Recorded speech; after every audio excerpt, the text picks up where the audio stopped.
Rawr. Hello and welcome back to Cities Skylines. We're just going to ignore what just happened. If you're watching this on YouTube, this is currently being streamed live on Twitch, and we just had a bit of a failure to launch. But we are restarting our Cities Skylines playthrough as we're trying to figure out what the best way to go about all this will be. The save we were using previously was overwritten by accident, so unfortunately Chillville, I believe was the name of it, is long gone. And we're going to be doing a new setup here. So, as you can see, we're staying with the winter tile set. It is November as we go into the holidays. I think it's fitting. I also just happen to think the winter tile set looks better. But yeah, I want to see how far we can get this city using node sheets. You know, everything is still locked. I want to see just how far through we can get and how big we can get and effective we can get before the end of 2018. So I'll probably only be playing this in that time period. Maybe not even that whole time. We'll see. But yeah, we'll see how this all plays out. So let's start off here by getting a residential area up and going. So we're going to go with some dirt roads because I don't want to go bankrupt instantly. If you did miss it, what we were doing is I was not paying enough attention while setting up the initial parts of the city and went bankrupt in about 10 minutes. I'm trying to build this really nice kind of Great Ocean Highway following the coast, and it sunk myself.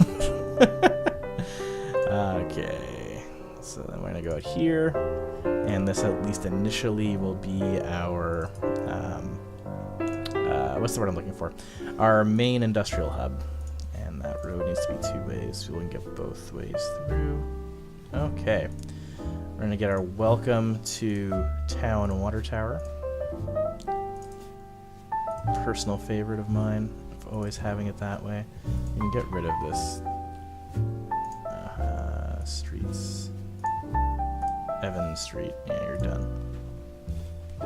Eventually I'll remember to upgrade these roads, I hope, before placing anything on them that needs to be demolished in order to upgrade the roads. I know that was a big problem that we had in Chillville. Most of us do not paying attention, but we'll see how it plays out this time. We got our water set up for the industrial zone.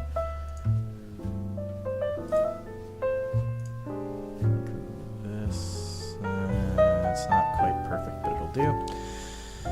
Power. Going to be using a coal-fired power station, at least at the beginning. And we also need to get our sewage outflow peep. I'm just going to have to go here for now. And we're going to hook that pipe in.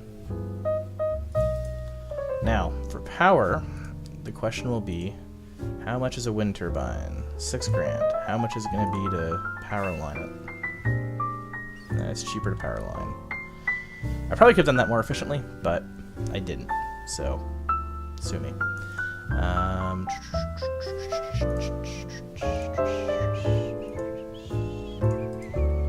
think that's sufficiently touching. We'll see. Okay, and let's start getting our residential zoning in. Hopefully this is close enough. If not, we can always bridge it with a power line if we need to. We'll find out in a moment here. Power's up, water's up, people are developing. Do we have any complaints about power? No, we're good. Okay, cool. So it's bridged itself. Yes. All right.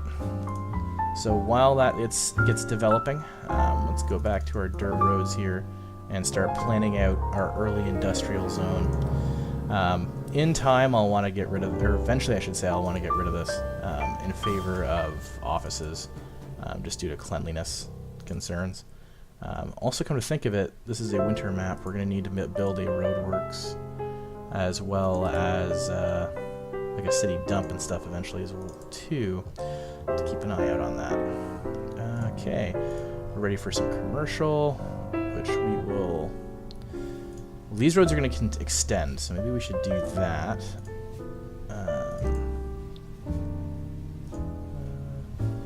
Oh, this is such a mess already, but what can you do? And then I want my standard, so it can go both ways. I'm sure it'll end up branching out.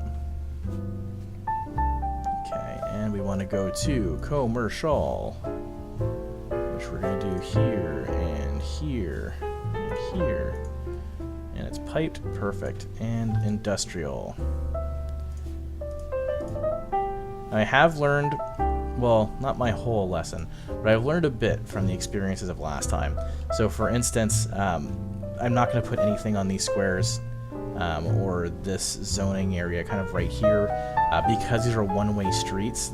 They never get police, fire, and all that kind of stuff serviced properly because they, unless I put some kind of bridging road, which I think would just make a complete traffic snarl. But the idea there being that services have to go out on the highway, find an interchange, turn back around, come back in off the off-ramp to service it. So we'll probably just put some nice trees or some kind of like welcome, welcome to Rockfield signage or something like that there. Something enjoyable like that. But yeah, so we're almost into the positive money. We do have our first snowstorm. You want to consider... Actually, I can't even consider the snow dump yet. We don't have enough people. So that's perfect. So we'll let this kind of develop itself out a little bit more. And soon we'll be able to start upgrading and get building properly. Very minor residential demand. Boom! There we go. Little hamlet. Snow dump. Let's get you put into place. Perfect. So that should start clearing that problem out. And we have a school we can now plop down. We have more than enough money for it. Let's get you here to service this area. Bring the speed back up a bit. And let's see how we do here. I may start upgrading the roads soon. Because I just did what I promised I wouldn't do. We plopped down a fixed building that won't rebuild or rezone itself if there's a problem with the street, without really thinking about it. So that said, I think going from dirt to regular road should be no big deal, and shouldn't cause a problem and make us move the school we just put down. But if it does, maybe I'll just never upgrade Lafayette Drive, and it can just forever be a dirt road, even once we're a giant, crazy metropolis. Just all out of sheer laziness. I guess only time will tell. We'll pre-zone a little more industrial here, just to keep that going. 16,000, we are in the green, making money. Things are already going better than that first attempt where we bankrupted in under 10 minutes. Let's see here. Road upgrade. Aha! Success! We didn't have to destroy the school. So let's just pop through these pretty quick.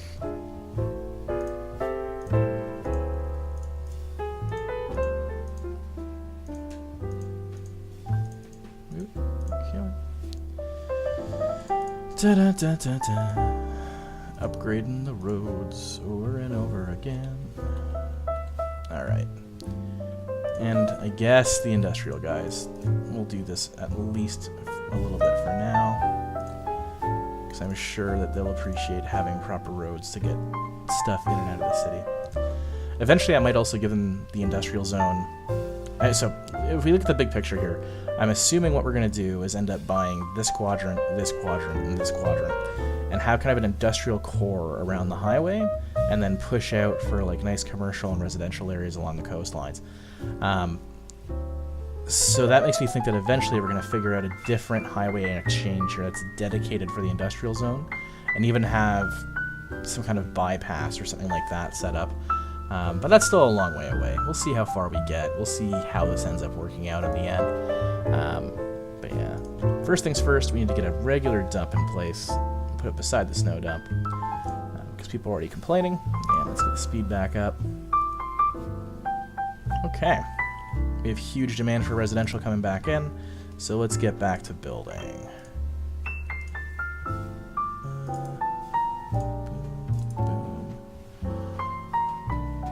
Eventually we'll develop the coast, not yet.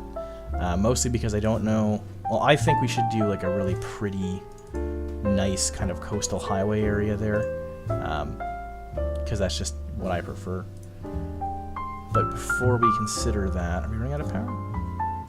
No. Before we consider that, we'll need to get some more money in the bank. I'll probably want to have at least 100k saved up before we start on that process, because once you start reshaping and putting flood walls and stuff in, you can sink all of your budget nearly immediately.